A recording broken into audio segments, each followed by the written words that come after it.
The Miami football program has completely changed in the span of 24 hours. Mark Richt, in his third season, calling it quits, and speculation that he was possibly forced to retire, possibly forced to make changes. Regardless, he is no longer the head coach at the University of Miami. Manny Diaz, defensive coordinator who had taken the Temple job, persuaded to come back and take the Miami head coaching job. All this transpired between Sunday morning and Monday morning. So actually Sunday night. And so we had, in the span of about 12 to 14 hours, a complete change at the head coaching position at the University of Miami. And here to give his thoughts is the wholesome one, Dwayne Holloway. Wholesome one, how you doing today? How's everybody doing, man? Wow. What an amazing 36 hours for the University of Miami. But I also look at it from a perspective of how fast we took this hire. I'm excited for the guys. I'm excited for the hire that we had with Manny Diaz right now. But I personally think it's we should have took a little longer for this hire. I don't know if Mario Cristobal would have actually taken the job seriously. You know, he showed interest. It's already been publicly known that he showed interest in the job. We all know that what he has going on at Oregon right now is amazing. Just had the number 5 recruiting class, just signed the number 1 player in the country. They're playing right now against Michigan State. They're not scoring as many points, but Mario Cristobal to me would have been the elite hire. And unless Manny Diaz, and I think the hire has to also, we have to look at what he does on the offensive side of the ball. That will make or break Manny Diaz's legacy here at the University of Miami as the head man if he's able to make the right hires on the offensive side of the ball. Now, our fan base, our players, everybody's extremely excited, but it was the safe hire. It was a stability hire. Him being the head coach at Temple for 11 days, those guys signing letters of intent, to play for him and what he was bringing to that program. And I know it's a business, but I kind of feel for those guys too. I'm excited for where the program is going because this is a futuristic hire. This is a guy who's young enough, he's fiery enough, he's a Miami guy, born and raised in Miami. His father is the former mayor of the city of Miami. He's a Cuban American. I mean, he's Miami if anybody else was Miami. He was my second option. But if we were to be in the college football playoff within the next 2-year type of elite going back and forth with Alabama, Georgia, and Clemson in recruiting, that hire would have been Mario Cristobal. So you answered a number of my questions, Dwayne. So my first thought is, okay, let's say Cristobal is your number 1 choice. And then you're saying that Diaz would be your second choice? Yes, because of the simple fact, and that's why I'm saying I have a unique perspective. It's not like I'm extremely mad and what are we doing and I'm flipping tables. But at the same time, I'm not like extremely elated because I understand that it could have been we could have taken this to another level. This right now to me is a B+, A- hire. We could have had an A+ hire.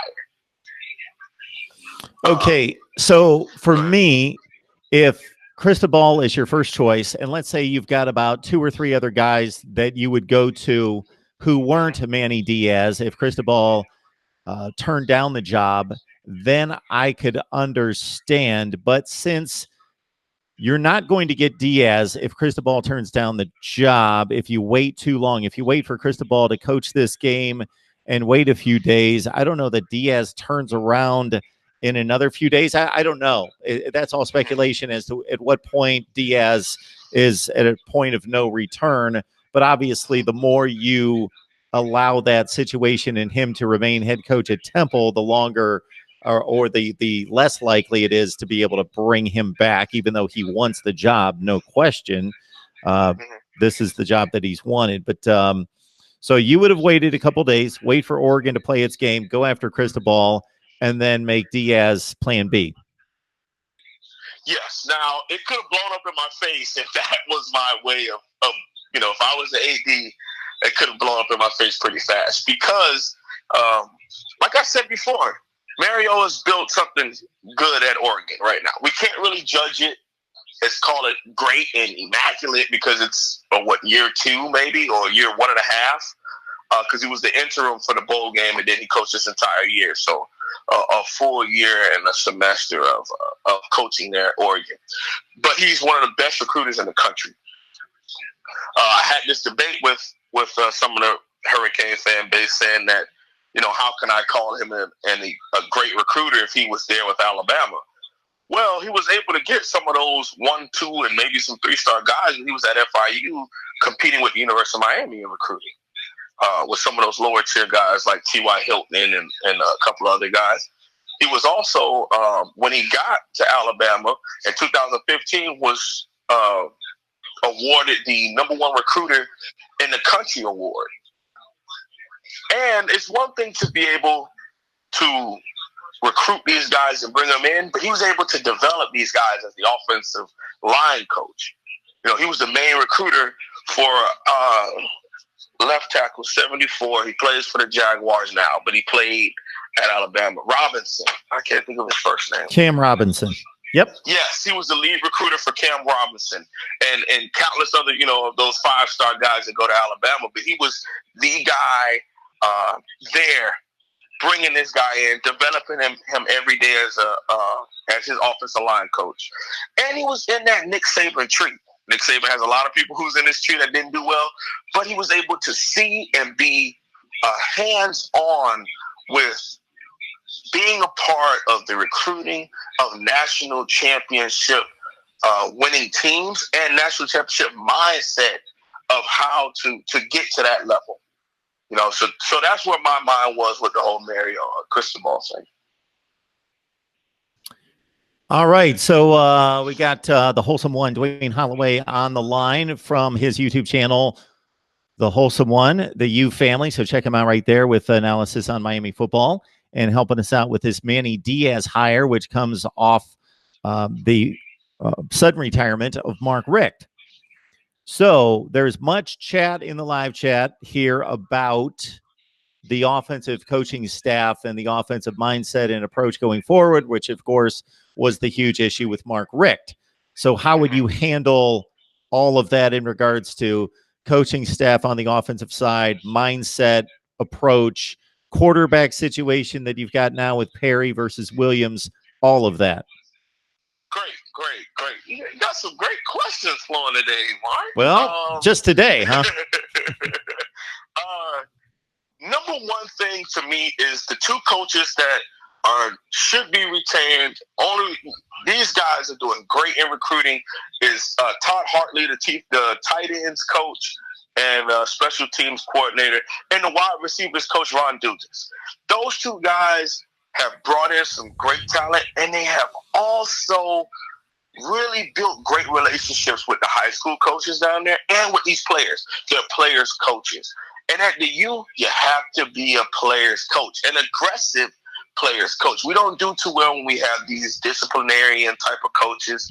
Even Jimmy Johnson, to a certain extent, he will always be known as a players coach. He was serious. He was aggressive. He was a disciplinarian to a certain extent, but he was a players coach. He loved his guys.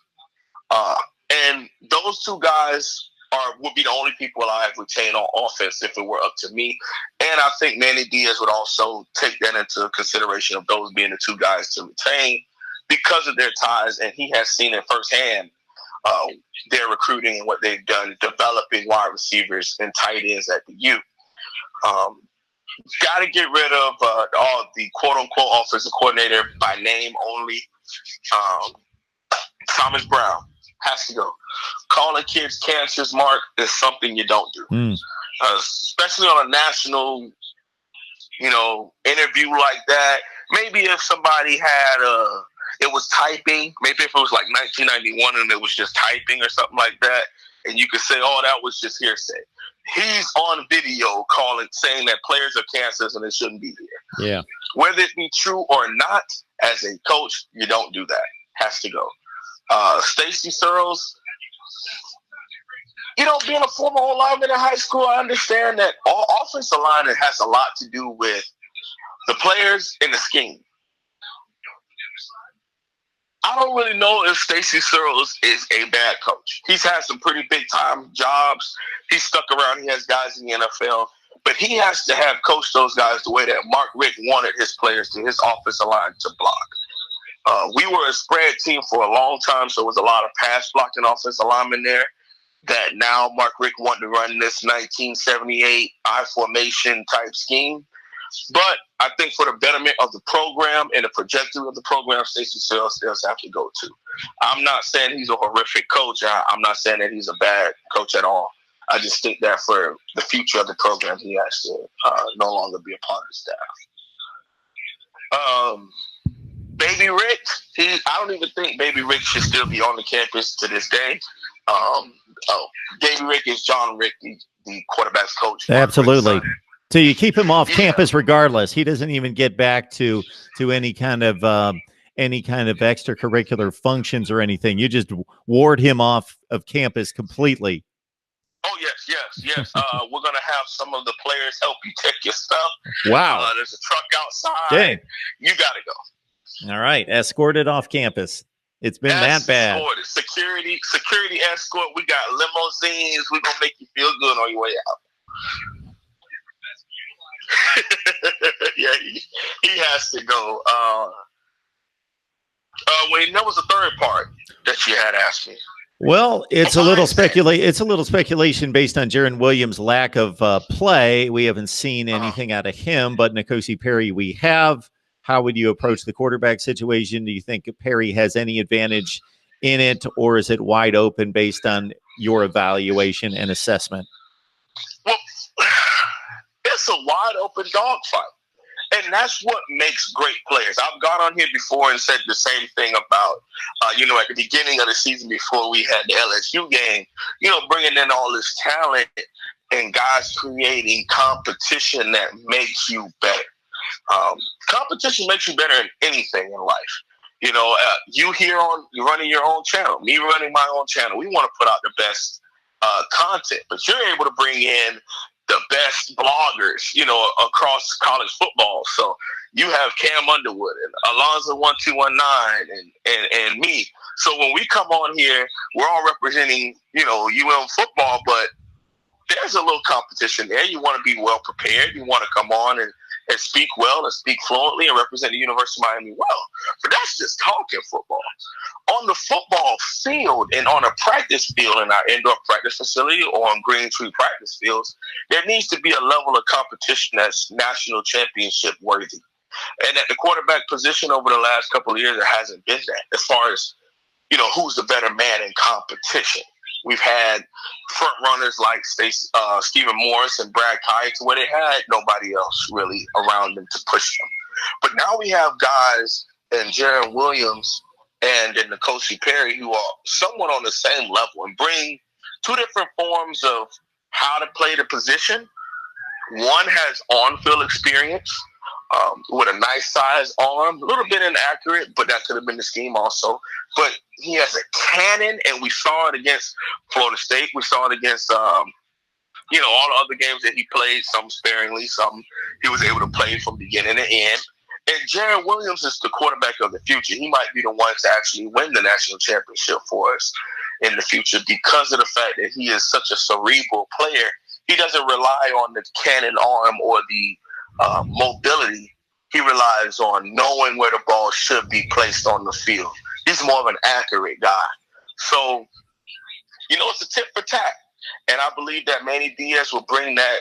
He will find a guy on the offensive side of the ball to bring that competition that he brought on the defensive side to the offensive side of the ball. And this will be a great competition. Cade Weldon is another guy who can also put his name in the hat. Why not? 3 guys going at it to build some pretty good competition is great. And if we're able to get a grad transfer in there, an older guy, that would help also. But to me, if you ask me, I would roll with N'Kosi Perry.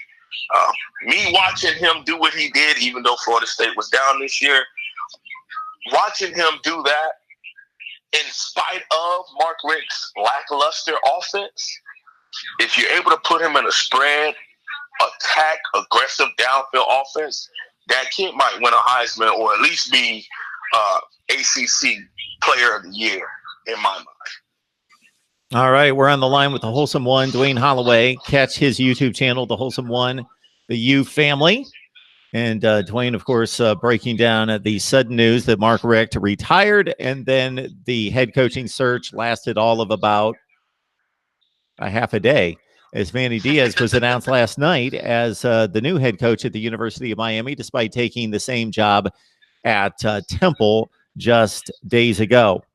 All right. My thoughts would basically be, and I'm not a Miami insider guy. I cover all of college football, as the Wholesome One knows this, but I'm speaking to the audience as well, is that most coaches that get to the point at which they are in the running for a head coaching position at a place like Miami have obviously proven themselves on a number of levels and are obviously very impressive in regards to being able to, in an interview setting, explain their philosophies on football, their philosophies on running a program, their philosophies on especially in this day and age, handling young men, handling situations, social media issues, doing all the right things from the CEO level, which I'm sure Mark Richt aced that part of the interview. But then also you want a guy who is obviously going to approach the football side of it and be able to handle that. Most of those guys major on one side of the football. And for Manny Diaz, it's obviously on the defensive side of the ball. So it's going to be very important for him, obviously, to address what we just talked about. And that's the offensive side of the football. Bring in people who have been accomplished, who have proven, who will run offensive concepts that he believes in, and where he can have some level of oversight and input into the approach, but he can leave them do their jobs, call the plays, call the concepts, and then he just provides his insight and input, being a defensive-minded guy. And then there's that whole other level that Ohio State's experiencing at the same time, where they're obviously very impressed with an individual who has proven to be expert on one side of the ball. So with Ryan Day, it's on the offensive side and developing quarterbacks, but they've never seen him coach and lead an entire program. But obviously they trust Ryan Day. The University of Miami trusts Manny Diaz to be able to handle that side of it. And that elevation from coordinator to head coach is enormous. But obviously that has been displayed by Manny Diaz, that they have the faith and trust that he is going to be able to nail down that part of it, which is the major part of it.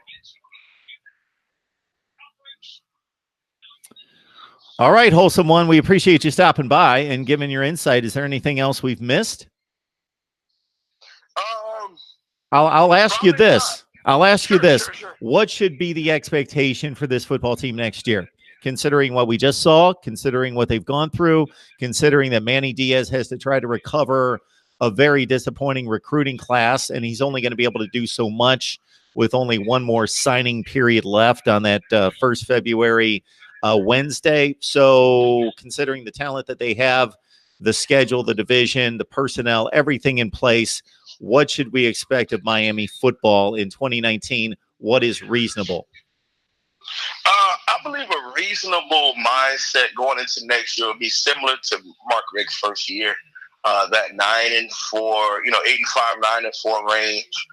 Reason being, A, I don't know everything that's going to happen on the offensive side of the ball, and B, at the end of the day, there's going to be a time of realigning and re-understanding with a new coach. How does he want things to go about? Now, if he's able to retain a lot of the staff, I think they could make a push for a 10-plus record, because they will want to prove that it was Mark Richt that was holding them back. If he was able to retain majority of that staff and just say, "Now I'm the head man. We're going to go aggressive and we're going to just go after things." The schedule is not. It's the ACC Coastal. The schedule is never really that hard, if we're being bluntly honest. But you get Florida to open the season.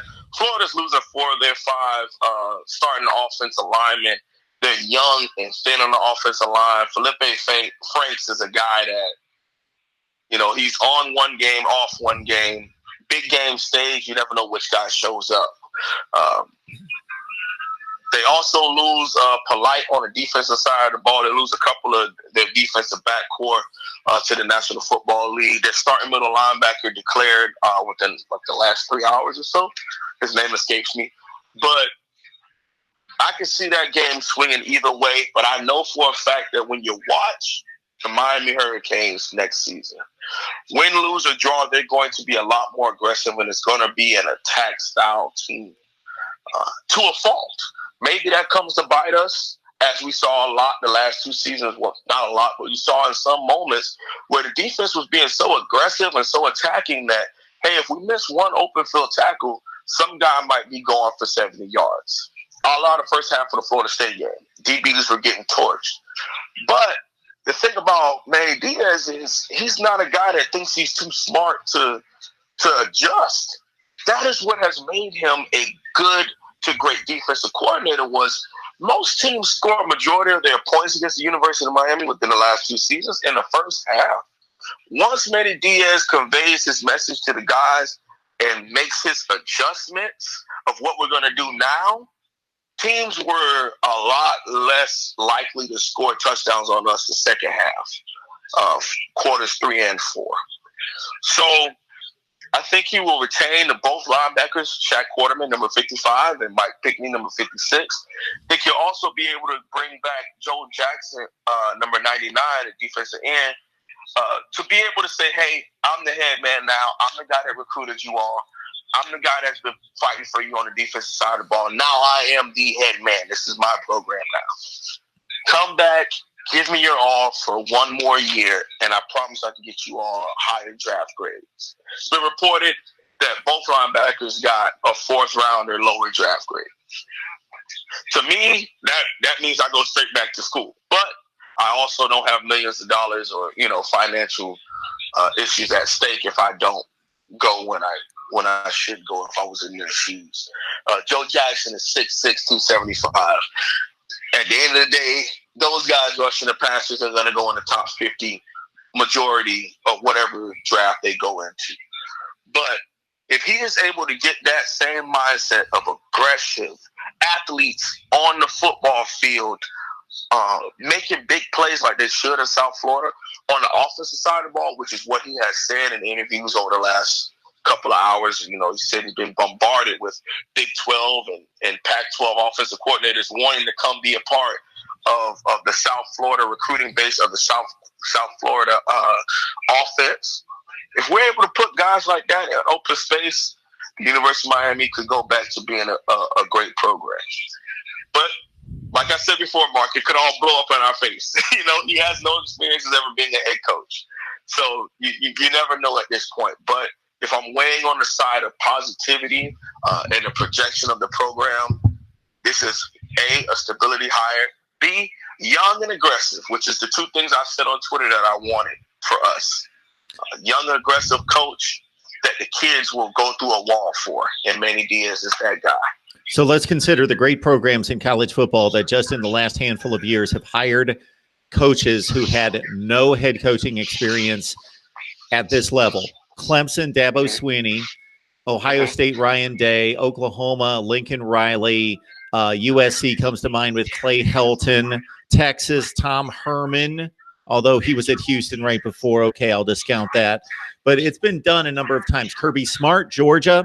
So the cream of the crop is making the same move. So if you trust the guy and believe in what he's done and believe that he has what it takes, then and he's going to make the right hires and make the right moves and delegate wisely, then and he's got the wherewithal to command the position, then it's obviously worked elsewhere. Right. And I respect that, especially especially with the number one that over my research has made me get a little bit more excited about it and less disappointed about not being able to bring in Cristobal was Lincoln Riley at OU. I mean, how long was he the offensive coordinator? Just sitting there waiting for 8 seasons? Maybe? Yeah. And then he gets the job, and the train not only kept running, they've been doing better in recruiting. And they've been back in the playoffs a couple of years now. They don't really do too well in the playoffs, but they're on the offensive side of the ball. If they fix defense, Oklahoma probably is playing Bama in the national championship a lot more often than people think if they're able to fix the defensive side of the ball. But this could be a Lincoln Riley type of hire because the kids, I keep saying that like I'm not 22. The players. I get to say that, wholesome one, not you. Unfortunately. It's coaching lingo, and I listen to them so much because that's what I want to do that I'm just used to saying it when I'm talking about players. But they trust Manny Diaz, and they will do anything for Manny Diaz. And that is amazing when it comes to in South Florida, because we don't have a lot of trust in South Florida. There's a lot of turnover with coaches in high school. Unless you win early, you're fired within 2 to 3 seasons. Trust me, I know I saw it after 3 times in my high school with my own head coaches. Of guys being there, and you might have early success, or you might not win the rivalry game, and you're out of there. But this was such an important hire for the program because of where we are. We've been in mediocrity for 15 years, 18 years, right? And we've all agreed on that. We've had a couple of spurts every now and again to where you see what the U could be, and you win 9 games straight, and everybody's saying the U is back, and then the bottom falls out of it. With this hire in recruiting, now if this was able to happen 11 days ago, and it just became a switch to where Mark Richt is saying, "Hey, I'm handing down the reins, I'm retiring, man is the head coach," maybe we would have been able to save a couple of recruits on the early signing day. But some of those guys have already signed their LOIs. What's done is done. Will this be a big move for the later signing day in February? I don't know at this point. But I know Manny Diaz has a great relationship with a lot of those defensive high school players in South Florida. What's going to happen on the offensive side of the ball is going to make or break this thing. All right. He is the Wholesome One. Please join him on his YouTube channel, The Wholesome One, the U Family. For anybody who's joined us late, certainly this video is going to post as soon as we're done with the live stream. And so you can go back and catch all the insight from Dwayne Holloway, the Wholesome One. And I advise you to do as such, because he's going to explain right off the top his thought process concerning this hire and going for the gold, but certainly being very content and satisfied with the hire of Manny Diaz. I am tracking college football games all over the place. We've got 3 different games on the field right now. Got an analysis coming your way on Mark Rogers TV, the voice of college football, my other channel. So certainly check that out as soon as I can get Virginia Tech and Cincinnati posted, as well as the other games that are going on. And we'll be breaking down Stanford and Pitt right now with about 5 minutes left in the game, and Stanford holding a 14-13 lead. All right, Wholesome One, we appreciate you stopping by. We got to keep the Miami fan base informed and engaged. And so I lean on guys like you to help me do just that. I truly appreciate it, Mark. I always enjoy being able to be on here and getting a chance to talk about the U and give my analysis on that. Like Mark said, check out my channel. I haven't been uploading recently, but a lot of that stuff will change. But my name is the Wholesome One, so HOLSUM, the number 1 space Holloway, HOLLOWAY. And check out my channel. I have a lot of pre-game analysis and things of that nature for before the season and before the Florida State game. But you will have a lot as a result of all what's been going on, uploading within the next 48 hours. So check that out. Go Canes, and it's all about the U. That's it. Thanks so much, Wholesome One. We appreciate it. You have a great night. Happy New Year to you. I appreciate you. Appreciate your contribution. You're a great guy. Thanks so much for making Mark Rogers TV so much better. I truly appreciate you, Mark. Happy New Year to you and everybody listening. That's the Wholesome One, Dwayne Holloway. And we've got Pitt and Stanford on the field with about 5 minutes left to play. Cardinal lead by 1. Just interviewed Mike McDaniel from ESPN Blacksburg. We broke down the Virginia Tech loss against Cincinnati. Michigan State's on the field right now against Oregon, Mizzou, and Oklahoma State. I advise anybody who loves college football in general, not just Miami, to head over to my channel, Mark Rogers TV, the voice of college football, Mark Rogers TV, college football, and check out the video post right there in the instant analysis as we take you through, obviously, the next 2 days with all the big games and then the college football national championship game. And if you've joined us late here, again, Dwayne had a lot of good things to say, interesting insight into Miami football. He loves it. He breathes it. He's got both the knowledge and the insight, but he also has the passion. He loves it. I appreciate the live chat. You guys do a great job and support me and encourage me right here. And we will continue to provide you Miami football coverage right here and the nation over at Mark Rogers TV, the voice of college football. Subscribe and sign up for my newsletter. It's completely free. Just send your email address to mine at MarkRogersTV at Gmail. MarkRogersTV at Gmail. I'm not going to do anything unethical or stupid with your email address.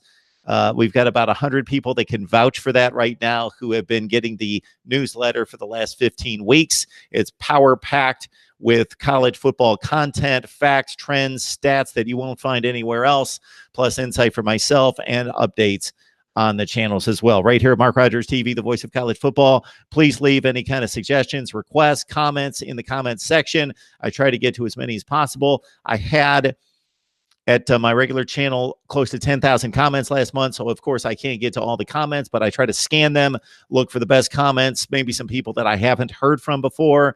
And if you leave like 7 or 8 comments, I'm hoping that other people jump on and you guys have your own conversation and engage back and forth. But I jump in and get to as many comments as possible. But if you have requests for videos, certainly send them my way. And I try to get to as many requests as possible as well. We're in the process of looking forward now quickly to 2019 as team after team after team, as the hours go by, conclude 2018, look ahead to 2019. Just did a breakdown of Brian Kelly's comments following the Clemson loss about his team being nearly as talented as Clemson and some other comments that he made that raised my eyebrow. And so I broke it down: recruiting rankings, personnel, results, performance on the field this time around versus what was the breakdown against Bama in 2012, and the whole deal over at Mark Rogers TV, the voice of college football. It won't be hard to miss. It says, "Is Brian Kelly crazy?"